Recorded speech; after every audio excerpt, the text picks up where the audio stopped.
At Quite the Thing Media, we aim to bring you the best podcasts produced by independent creators, made without constraints. Podcast Father here. Join me on my journey as I start out as the indie podcaster. You've been searching for a podcast. Want to know about some great artist? You've come to the right place. Indie Podcaster with your host, the Podcast Father.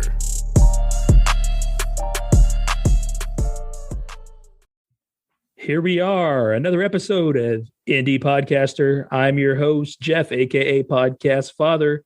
I did create this hell of a podcast that no one's probably listening to. Maybe I'm being too harsh. They're listening. They're listening. They listen for me. Mike, speaking of which, go ahead and plug yourself, buddy. This is going to be my last one with you. It's so fun doing it, and I'll have to come back and do more if you'll have me. And I'm hoping that you get other people to do these intros. They're really cool. But my podcast is The Link Podcast, at the Link_podcast on Instagram and Twitter. I'm interested in a lot of things: movies, TV, music, sports, books, video games, comedy, nerd culture, all that kind of jazz.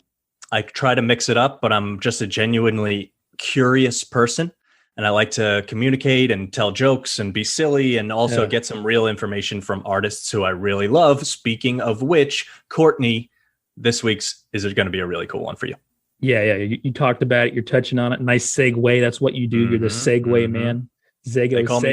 Yeah, exactly. They call me Segue Zago. They've been saying it for years. Sego you right out the door. Okay.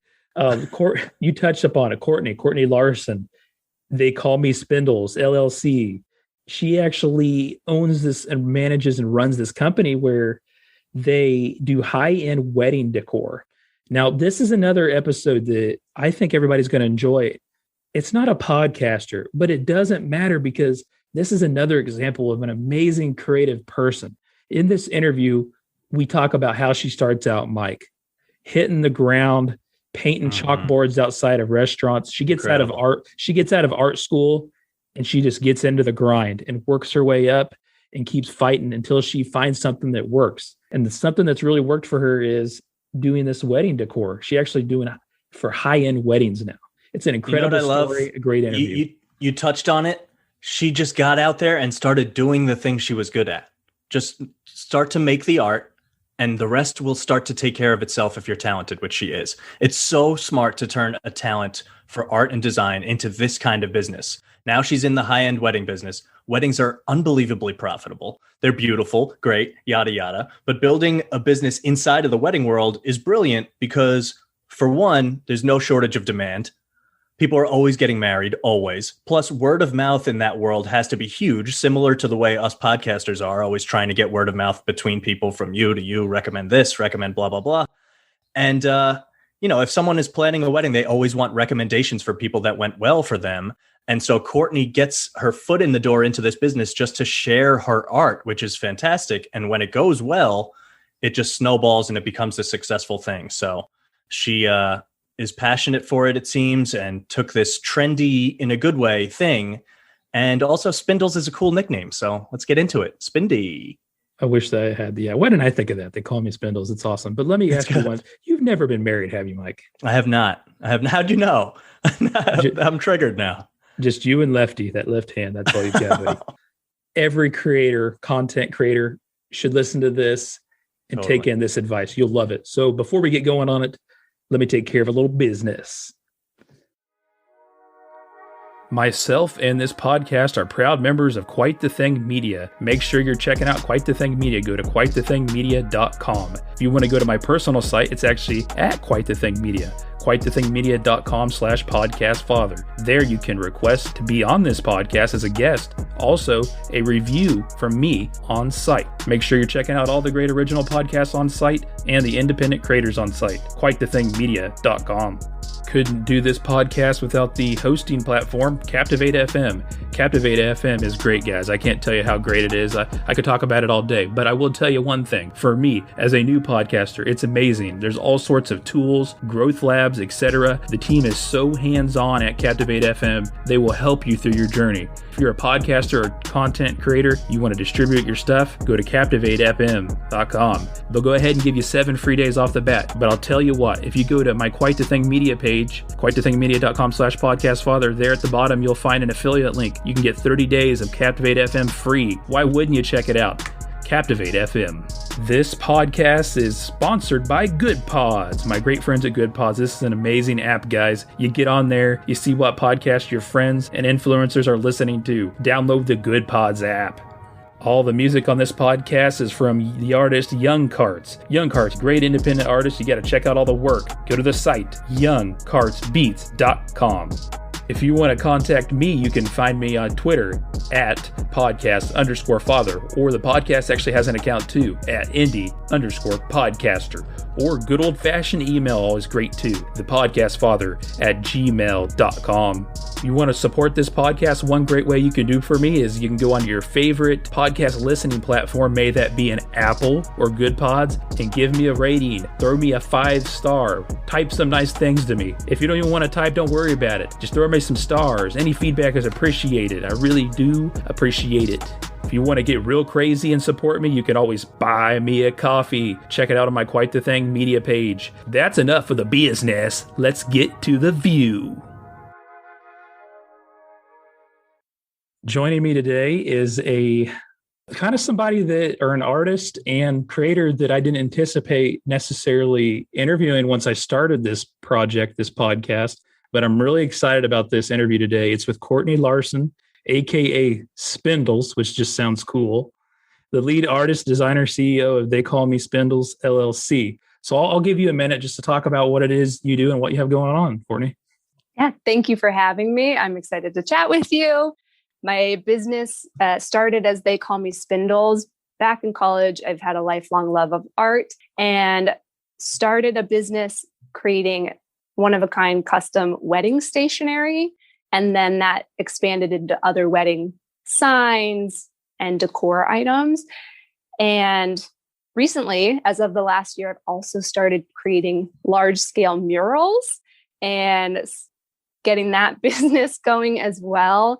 But interweaving both of them, the underlying part is that I just have a love for art and making things. And so each part of my business is centered around that and making things that are unique and happy and positive. We did talk before we started this interview. This is actually something you went to college for, and you've made it a business. You've made your creation, your passion, a business. So let you talk about your background building up too, when you started the business. Yeah. Like I mentioned, just a lifelong love of art. Just basically the second that I could start holding any sort of pencil, paintbrush, anything, I loved making stuff. Always. Wasn't really sure what I wanted to go into going into college, other than I knew I wanted to keep taking art classes.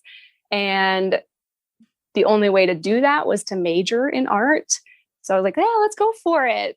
Didn't know how I was going to make something after, because I was going into college in 2008.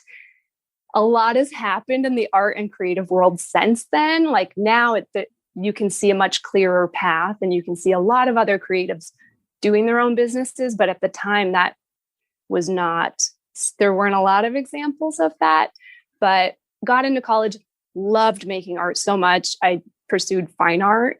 And then about midway through college, I decided to add on a business major as well. And so I got a second degree in business marketing, just basically with the concept of, I do want to work for myself and I want to find a way to make art, not have a boss and not be dependent on another business. Like I want to be able to work somewhere, like work on things that I care about, I'm passionate about, and that maybe don't exist yet.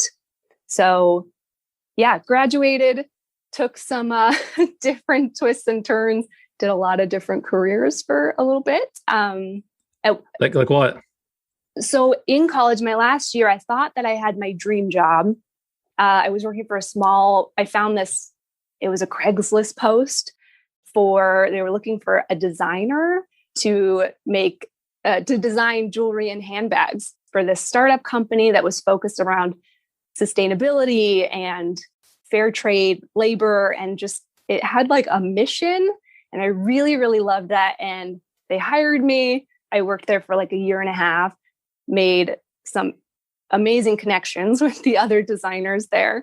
And that business did not pan out for a lot of reasons. And it was frustrating because I was one of the designers. I wasn't a decision maker. And so did you get to learn a lot in your short time there? Kind of like to help kickstart where you went after that? Yes, I refer to it now as my grad school because the amount that I learned just by seeing what good decisions they made, what mistakes they made. I very much learned do not like the value of bootstrapping and like being resourceful and not putting too much, like not tying up your business funds in inventory, like just basically keeping your business very lightweight and low overhead and all of that stuff. So yeah, I learned a lot. And I also, the biggest takeaway that has stayed with me is I really liked having a creative team. And I'm skipping ahead a little bit, but now I'm in the process of gathering a team so that I'm not the only one working on this. I want to grow bigger. But anyway, so the jewelry design job was fantastic. I loved it. It reaffirmed and confirmed that I do in fact want to do something very creative with my life. And I want to create stuff. I want to make for a living and I want to do something that I actually care about. That went away. I worked some random retail jobs for a while, worked in luxury cosmetics, became a makeup artist for a while. Again, not something I knew going in. I didn't want to do that, but I learned a lot of skills, learned something totally brand new that was kind of foreign and a little bit scary to me. It's intimidating to go into some of the luxury department stores if you've not grown up going to them. Anyway, loved certain parts of that job, like interacting with clients, having like a luxury high-end experience. And again, that's something that has helped my current business because I do have the wedding stationery we offer is on the higher end. It's a different client. And so now I know based on that job how to interact with them. And it makes sense, right? You get that experience. You work hands-on with them face to face with your ideal market right now that you're going after. It makes a huge difference. Yes. And anyway, I knew that job was going to be temporary. And I had a friend from the jewelry design job. We were both designers. She started a wedding, like a boutique wedding expo. You know, like, have you heard of like the Arizona Bridal Show? Like every state has their own bridal. Yes. So if you've ever been to one, I've heard of, not the Arizona one directly, but I've heard of them. I've never been to them though. I can imagine it though.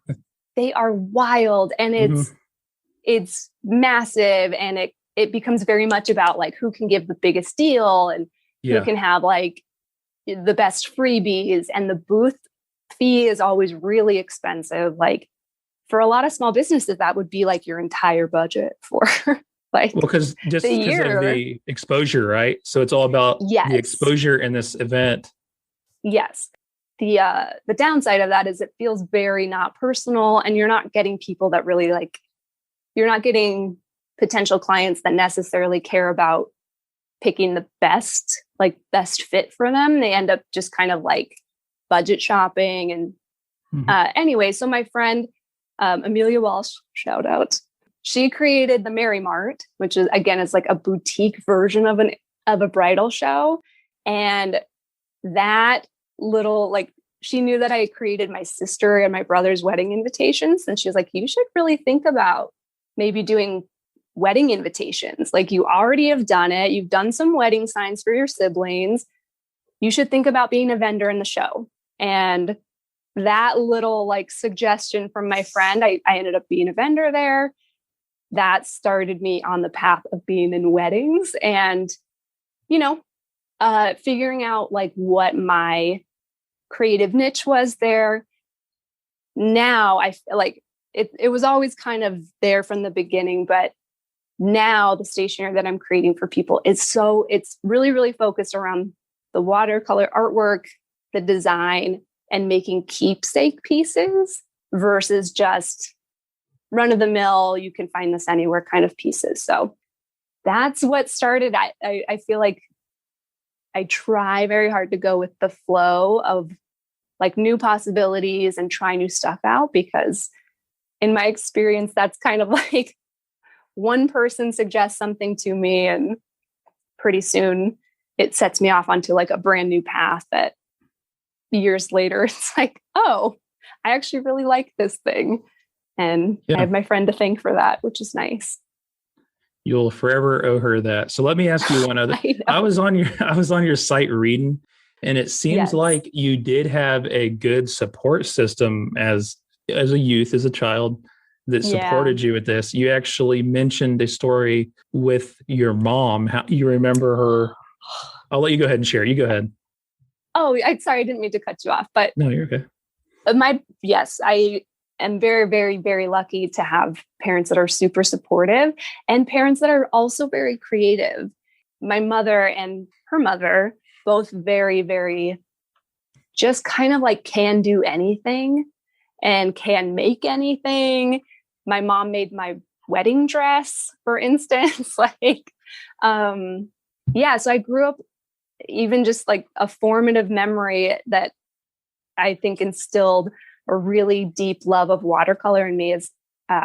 As a kid, my mom would read stories with me, and then she's a great artist herself and would sketch out little scenes from what story we had just read.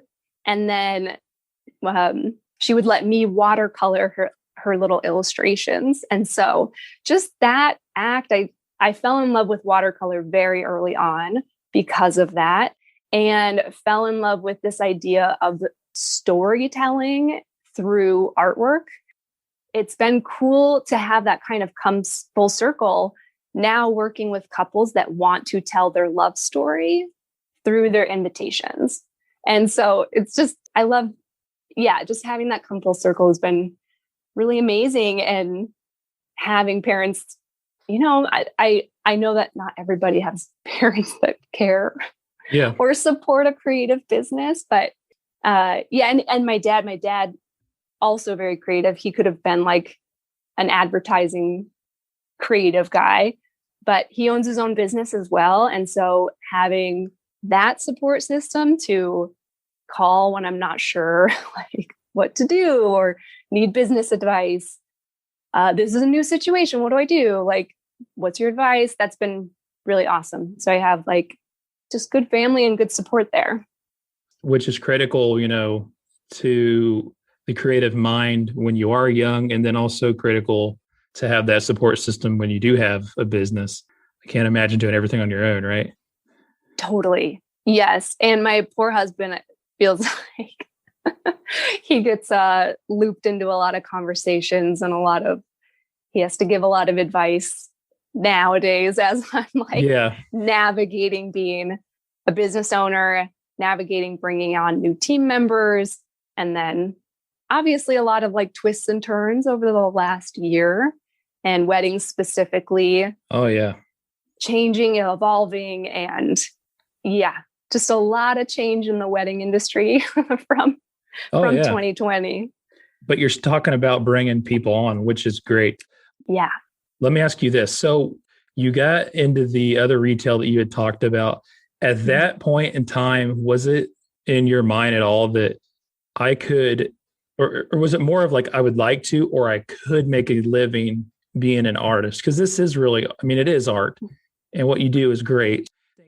I know you thought about doing it, you said, but did you think, hey, I could do this the rest of my life and make a living off of it? Or is it more of just a dreaming sort of thing? That's a good question. So when I was working retail, I specifically got a part-time position. I was seeing some of my friends from art school start pursuing art as a business, and, you know, some that went kind of the art show route, like the like art fairs and stuff, and having their booths set up and products going that direction. So I was seeing other people starting to do it, but at that time I didn't know what path would actually be a business. I just knew that I wanted to keep making stuff and that I wanted to have just a part-time job so that I could work on the side. So I would have time to make new paintings or I tried like stationery and art prints at first, like greeting cards. I think everybody who makes art tries that for a second. And like, then you realize I don't really care enough about greeting cards to like put my whole passion behind it. I tried some booths, like some art. What are those called? Why am I blanking? Kind of like expos, and you set up a booth there. Yeah, I'm visualizing exactly what you're saying. I mean, so you set up like, at some of these, like, I want to say we could art fair, art expo. Yeah. An arts and crafts fair. That's what it's called. And yeah, I tried out a couple times doing a booth and selling, like, at one point I was doing macrame. I just was kind of trying anything and still very much figuring out what like my specialty was. And it was also a weird time because I felt like in college, I had a really clear direction of my style. And I was kind of on this one path of bright and colorful, but like a little bit weird subject matter. And, you know, just, I felt like very much in college, I had like a vision. And then I got out of college and like life took some turns and I kind of lost track and kind of lost sight of that original creative vision and the artistic voice and all of that, and I think there was a disconnect when I thought that going in like the idea of like, oh, this is a business, so I need to do things that are like a little more basic maybe, because I think when I very first started trying to sell stuff, I think I was making things that were very much in the realm of other things I saw. Like anyone I saw making money and like actually having a business making art prints, everything was kind of like cutesy and kind of simple. There was a lot of like watercolor quotes with feathers and like, you know, anyway, like mid 2010s. But anyway, I kind of lost sight of my artistic voice in favor of trying to make stuff that I thought people would want to buy. I do want to take another second here to talk about the sponsor of this podcast, Good Pods. Like I mentioned earlier in the intro, you can see what podcasts your friends and influencers are listening to. This app is great, and the creators and team Good Pods are very serious about making you the greatest listening experience for podcasts, not only just the quality of the audio listening piece, but also the social aspect. This is a really awesome app. I can't suggest it enough. I'm very involved in there. They're very dedicated to podcasters, independent podcasters, and listeners. I have a couple groups on there you should go check out. The Indie Podcasters group, highlight indie podcasters, obviously. I've also recently created a true crime group. I'm a big true crime fan. You should join both of those groups. And every week, we do pick podcasts out of the Indie Podcasters group to highlight in the recommended section. But once again, I'll say it again, the Good Pods team is a great team of people. I can personally vouch for them, but they're also dedicated to making this app as good as possible. You can talk to them on social media directly. They will respond. They take all recommendations very serious. There's a great team at Good Pods. Make sure you download the Good Pods app and listen to your podcast there. Let's get back to the interview. So you were like so deep in on the business end of it off the bat that you Yes. lost your creative path almost. Yes. And I was so so hyper focused on like, I'm just going to do jobs that make money. Actually, for a while, one of the like things that helped me get traction was doing chalkboard signs for weddings and for businesses. So like if you see the A-frame signs outside of restaurants or little businesses, I would go around to different places and like for like $50, I would spend like 3 hours making a little chalkboard design. Yeah, I definitely like way undercharged in the beginning, but I was just taking like any job where someone was offering me money to make something. I'm like, oh, I can do that. And then just figured out how to do it. Yeah. But I think definitely in that mindset of like, I don't have it at the time. I was single. I'm like, I have to make the money. Like I have to at least make enough money to make rent and, pay my groceries and all of that stuff. So it was very much like, I will do any creative job, like anything that's in the realm of art, anything related, I will do that. And I'm glad I did it that way because it helped me acquire a lot of skills that have helped me now, but it was exhausting. Oh, I can imagine. And you said that your passion for the wedding piece came not because you've been married 10 times or something crazy, but because you're dealing with and helping your siblings with theirs. So so that is like the point in time when you're able to come up with this idea of connecting the pieces to the wedding. What step after that did you do? And then how long did it take before you were like, holy hell, I'm really onto something here as far as the business goes? Yeah, that's a good question. So definitely that first wedding expo, the first round of the Mary Mart, that is the first time I got outside clients, like specifically for weddings. And now again, even just like a few years later, there's so much information and so much free education out there on how to start a stationery business and how to be a wedding vendor. There's a lot of really great resources. I couldn't find that at the time. And so I was making up pricing and trying to scramble and find good vendors and printers and all of that. From that first event, I think I booked 3 or 4 weddings.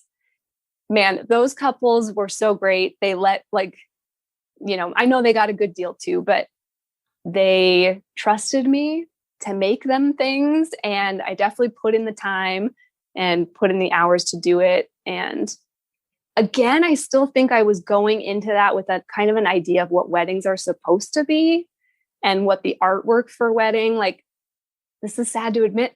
At the beginning, I was like a little bit embarrassed that I was in weddings because I was coming from like cool art school. And I'm like comparing myself against like my cool art school friends who are doing like exhibiting pieces in galleries. And I wasn't doing that. And, I know some people have like a view of the wedding industry that's like, it's just cheesy and dated, or like the trends are already like over and people are still doing them. I know that. So at the beginning, I was kind of like a little bit embarrassed, which I feel bad to say, but I was kind of a naysayer of, I wasn't like a wedding kind of person that got really excited about weddings. But I think that also reflected in what I was making because I thought that I had to like stay within like a formula.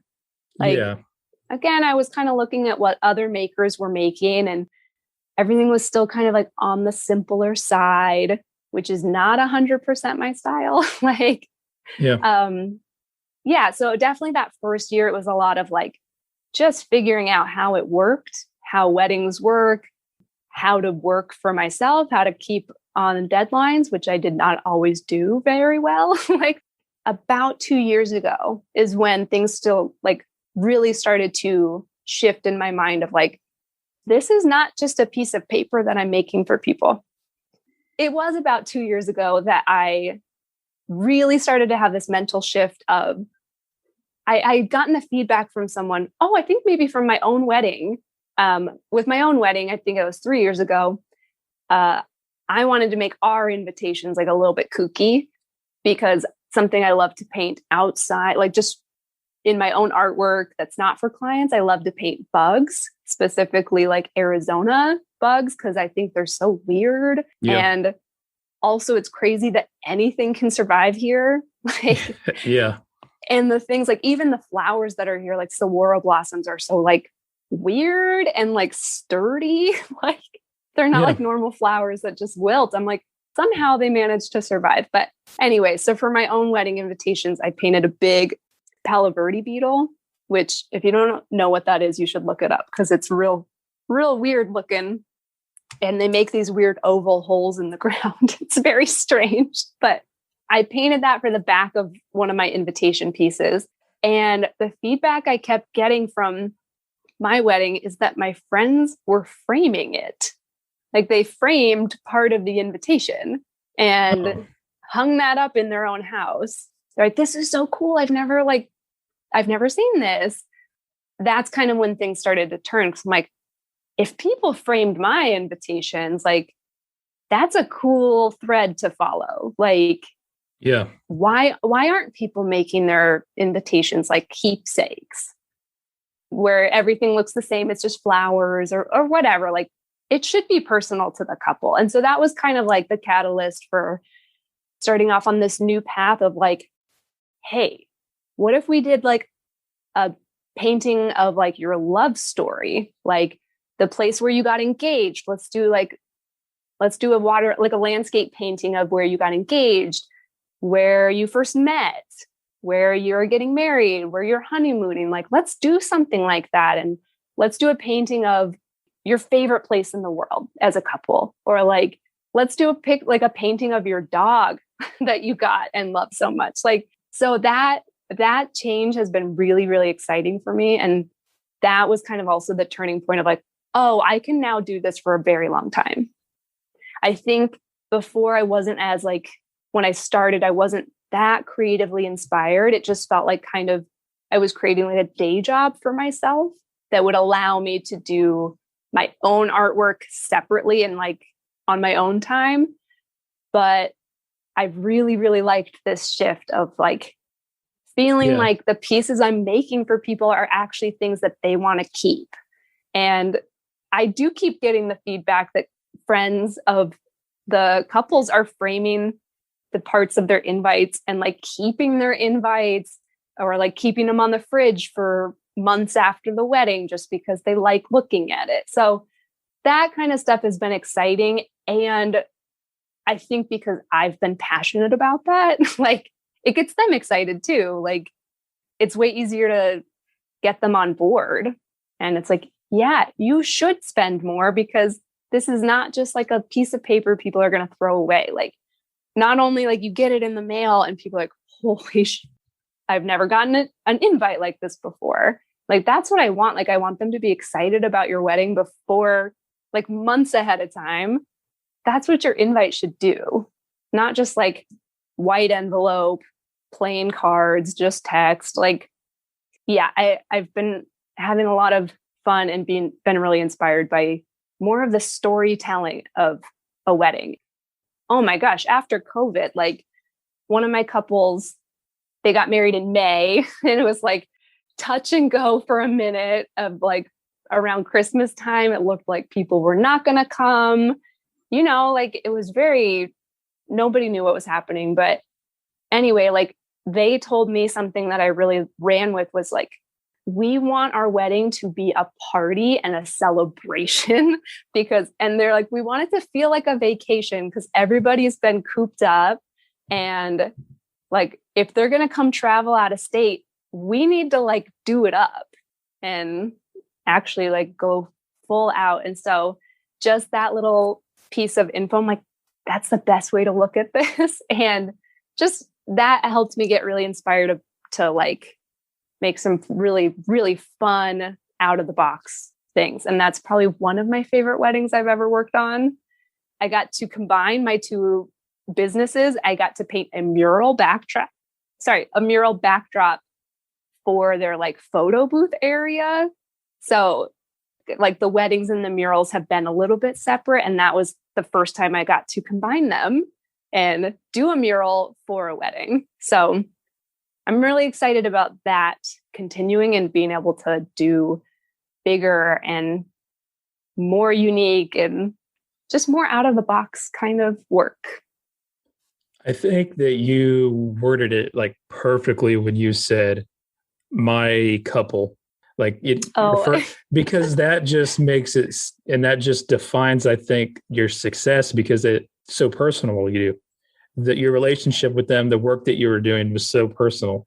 So that's like the first thing when you said that, I picked up on that. Like, this means a lot to her, my couple, my work. And that's big, because you feel like you're literally not just the business transaction, you're a part of it.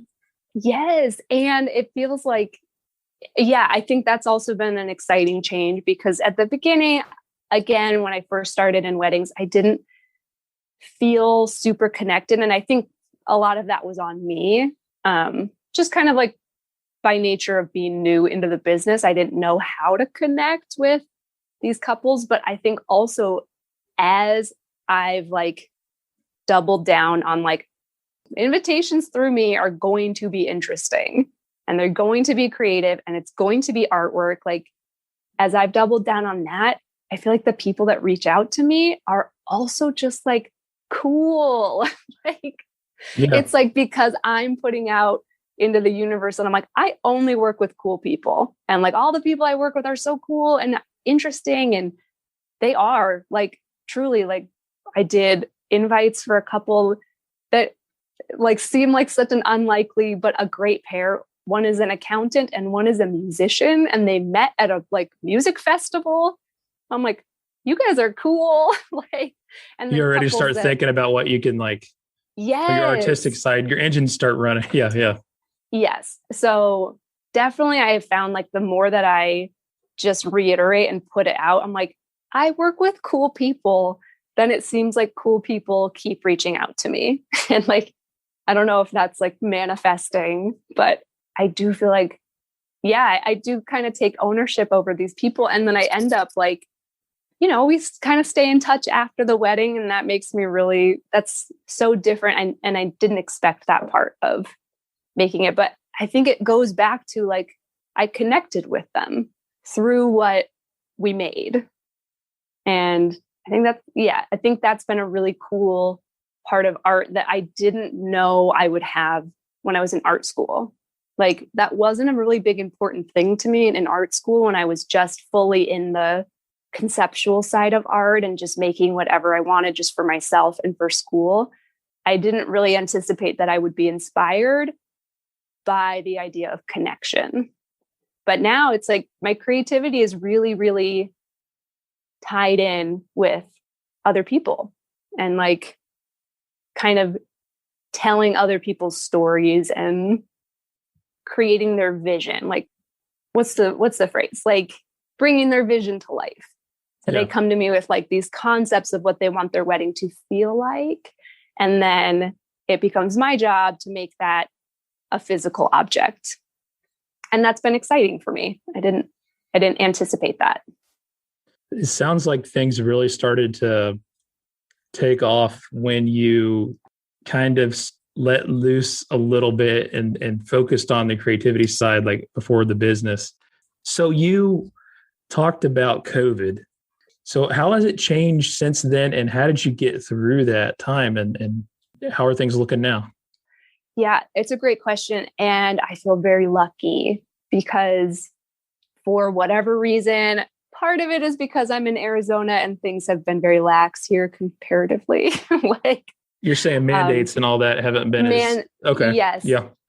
So there were definitely still weddings that happened last year versus I know other states that just absolutely shut down. Nothing could happen. Yeah. And anything more than a few people, they were not doing. Yeah.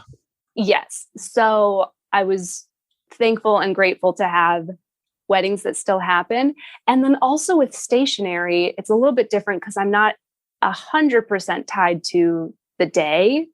So in the case, I had a lot of people postpone, but like we're still making their invites and that process stayed the same. It just, we weren't sending out until start of this year. So there's definitely been some residual, like some continuing postponements, and like next year is going to be wild with weddings. Yeah, And that's like, that's the prediction from every source. But weddings and babies, right? Weddings and babies. And I think a lot of events next year too, which will be fun. So I think just in general, a lot of events, but honestly, it was really nice last year to also have another business side, like another side to my business, because I had some weddings taken off my plate or pushed back.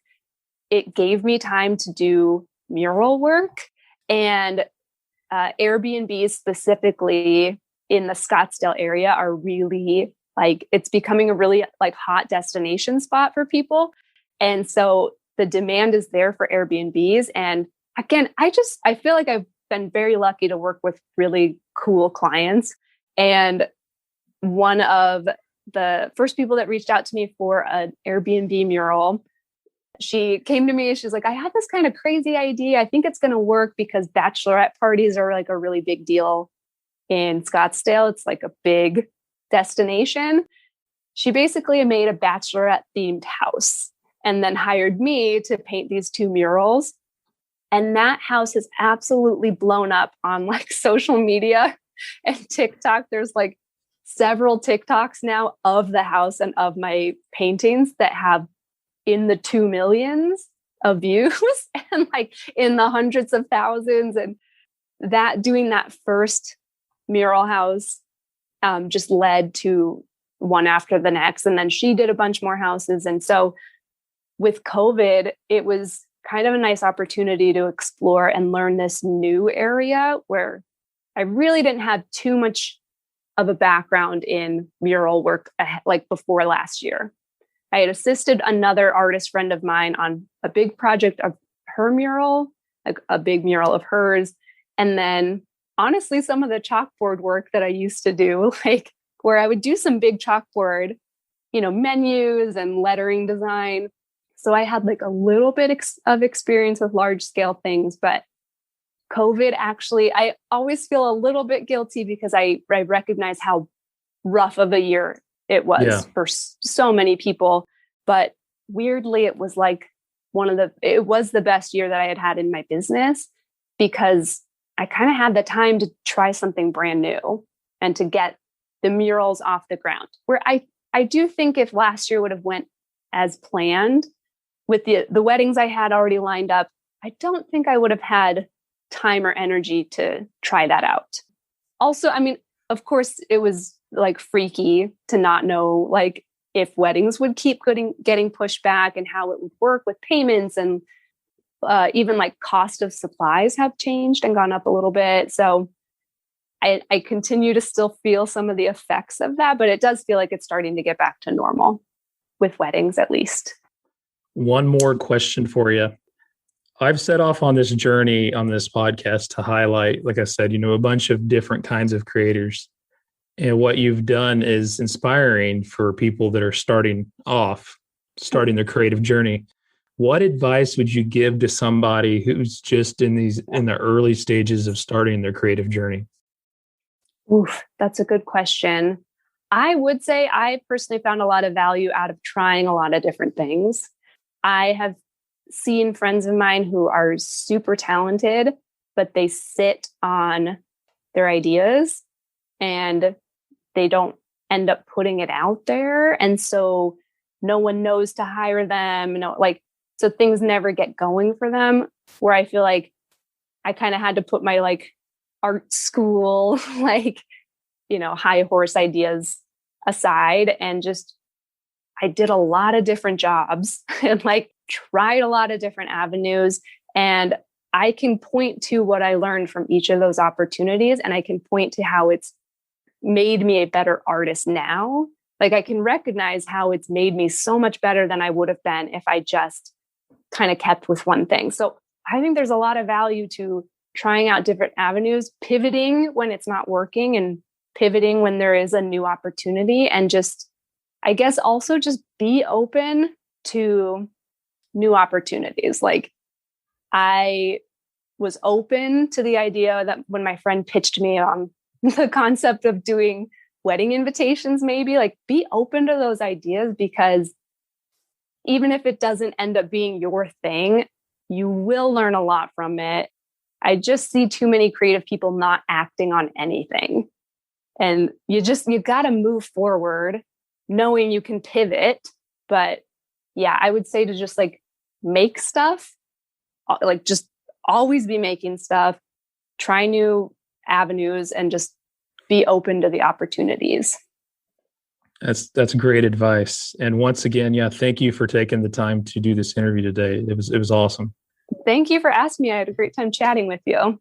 Yep, we'll keep in touch, and good luck with everything. And like I said before, you're a great example of just continuing to grind through, and you started out from grassroots, and hard work does pay off. So thank you for sharing your story with us today. Thanks so much for having me. Really do appreciate you listening to this episode and checking it out. I hope you continue to do so with the next. I hope you have an appreciation for what I'm trying to do here, highlight all the different things all sorts of different creators are doing. I hope you get behind me on that and continue to join me on my journey. I'm Podcast Father, the Indie Podcaster. See you next time.